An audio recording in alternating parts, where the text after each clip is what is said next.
Welcome to another One More Math video. Today's video, we're given the polynomial f of x equals x cubed minus 5x squared plus 11x minus 7. One of its zeros is 2 minus I root 3. Let's verify it and find the remaining zeros step by step. Since f of x has all integer coefficients and x equals 2 minus I root 3 is a 0, then x equals 2 plus I root 3 is also a 0. We'll take these two zeros, we'll combine them together, and we get x equals 2 plus or minus I root 3.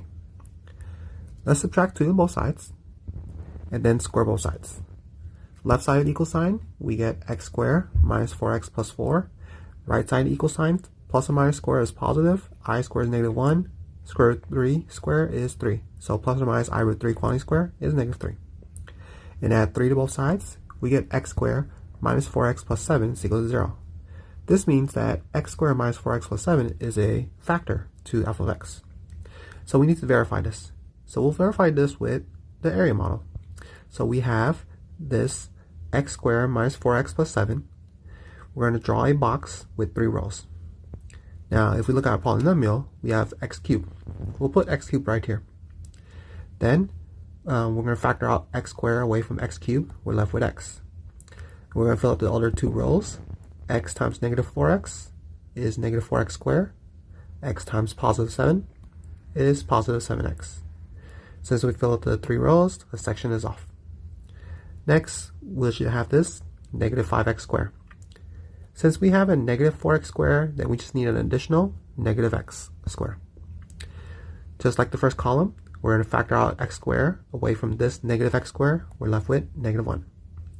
We'll fill out the other 2 rows. Negative 1 times negative 4x is positive 4x, and negative 1 times positive 7 is negative 7. Next, we have this 11x.